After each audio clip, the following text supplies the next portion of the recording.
Kesultanan Mataram mengalami masa kejayaan di bawah pemerintahan Sultan Agung Hanyak Rakusuma pada tahun 1613 sampai 1645 Masehi.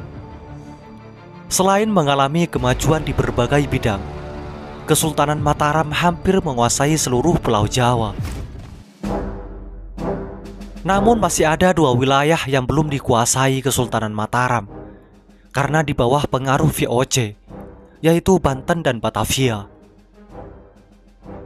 Keberadaan VOC di dua wilayah itu sangat mengganggu pergerakan dagang Mataram ke Malaka. Ditambah lagi hubungan Mataram dengan VOC yang sudah mulai renggang. Bahkan kontak senjata kerap terjadi. Kesultanan Mataram terus berupaya mengusir VOC dari Batavia. Namun sayang dua kali serangan yang dilancarkan selalu gagal. Akibatnya membuat VOC semakin leluasa untuk memaksakan monopoli dan memperluas pengaruhnya di daerah-daerah lain. Sebelum Mataram menyerang VOC di Batavia, kedua pihak saling mengirim duta besar. Akan tetapi, VOC ternyata menolak membantu saat Mataram menyerang Surabaya. Akibatnya hubungan diplomatik kedua pihak pun putus. VOC yang sebelumnya bermarkas di Ambon, Kepulauan Maluku, mengirimkan dutanya untuk mengajak Sultan Agung agar mengizinkan VOC untuk mendirikan loji-loji dagang, tepatnya di pantai utara Mataram. Namun hal ini ditolak Sultan Agung, karena bila diizinkan, maka ekonomi di pantai utara akan dikuasai oleh VOC. Penolakan ini membuat hubungan Mataram dengan VOC sejak saat itu renggang. Pada tahun 1619, VOC berhasil merebut Jakarta, tepatnya di bagian barat Pulau Jawa yang belum ditaklukkan oleh Mataram dari Kesultanan Banten. Kemudian VOC mengganti namanya menjadi Batavia yang sekarang beralih nama menjadi Jakarta. Markas mereka pun dipindah ke kota Batavia. Menyadari kekuatan bangsa dan maskapai dagang Belanda tersebut, Sultan Agung mulai berpikir untuk memanfaatkan VOC dalam persaingannya untuk menghadapi Surabaya dan Kesultanan Banten. Sasaran Mataram berikutnya setelah Surabaya jatuh, yaitu Banten yang ada di ujung barat Pulau Jawa. Akan tetapi posisi Batavia yang menjadi penghalang perlu diatasi terlebih dahulu oleh Mataram.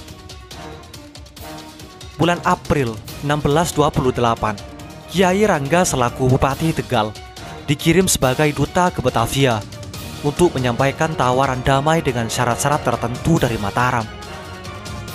Tawaran tersebut ditolak pihak VOC, sehingga Sultan Agung memutuskan untuk menyatakan perang.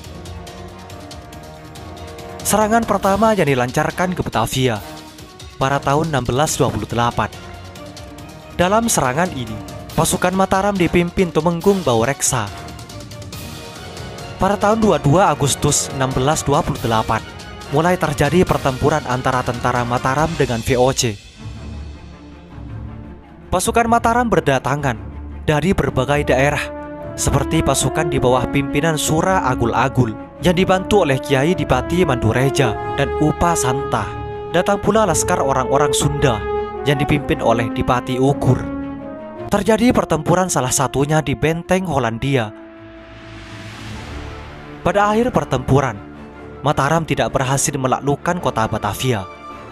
Kegagalan pada serangan pertama disebabkan Mataram kalah persenjataan, kekurangan bahan makanan, dan jarak antara Mataram dengan Batavia terlalu jauh.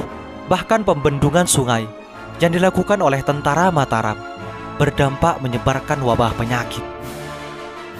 Hasil ini membuat Sultan Agung murka dan menghukum mati tentara yang masih ada, seperti Tumenggung Baureksa dan Pangeran Mandureja. Setelah mengalami kegagalan pada serangan pertama, maka serangan kedua di Batavia kembali dilancarkan pada tahun 1629. Kali ini dipimpin Tumenggung Singaranu, Kiai Dipati Juminah, dan Dipati Purbaya. Dalam serangan kedua, Sultan Agung memerintahkan untuk mendirikan lumbung-lumbung padi, tepatnya di daerah Tegal dan Cirebon. Ternyata informasi persiapan pasukan Mataram diketahui oleh VOC. Dengan segera VOC mengirim kapal-kapal perang untuk menghancurkan lumbung-lumbung yang dipersiapkan pasukan Mataram itu. Di Tegal, tentara VOC berhasil menghancurkan 200 kapal Mataram, 400 rumah penduduk, dan sebuah lumbung beras. Pasukan Mataram pantang mundur. Dengan kekuatan pasukan yang ada terus berusaha mengepung Batavia. Pasukan Mataram berhasil mengepung dan menghancurkan benteng Hollandia. Berikutnya pasukan Mataram mengepung benteng Bommel, tetapi gagal menghancurkan benteng tersebut. Pada saat pengepungan benteng Bommel, terpetik berita JP Choin meninggal, yang merupakan tokoh dari VOC. Peristiwa ini terjadi pada tanggal 21 September 1929. Dengan semangat juang yang tinggi, pasukan Mataram terus melancarkan serangannya. Dalam situasi yang kritis ini, pasukan Belanda semakin marah dan meningkatkan kekuatannya untuk mengusir pasukan Mataram. Dengan mengandalkan persenjataan yang lebih baik dan lengkap, akhirnya dapat menghentikan serangan-serangan pasukan Mataram. Pasukan Mataram semakin melemah dan akhirnya ditarik mundur kembali ke Mataram. Dengan demikian, serangan Sultan Agung yang kedua ini juga mengalami kegagalan. Dapat diambil kesimpulan serangan Mataram yang kedua gagal dikarenakan adanya pengkhianat yang menunjukkan letak lumbung-lumbung padi tentara Mataram terhadap VOC. Dengan kegagalan pasukan Mataram menyerang Batavia, membuat VOC semakin berambisi untuk terus memaksakan monopoli dan memperluas pengaruh di daerah-daerah lain. Namun di balik itu, VOC selalu khawatir dengan kekuatan tentara Mataram. Tentara VOC selalu berjaga-jaga untuk mengawasi gerak-gerik pasukan Mataram. Sebagai contoh, pada waktu pasukan Sultan Agung dikirim ke Palembang untuk membantu Raja Palembang dalam melawan VOC, langsung diserang oleh tentara VOC di tengah perjalanan. Itulah kisah Kesultanan Mataram 2 kali gagal taklukan Batavia. Semoga ini menjadi wawasan bagi kita semua dan menjadi pelajaran atau pengetahuan bagi masa yang akan datang. Semoga informasi ini bermanfaat. Assalamualaikum warahmatullahi wabarakatuh.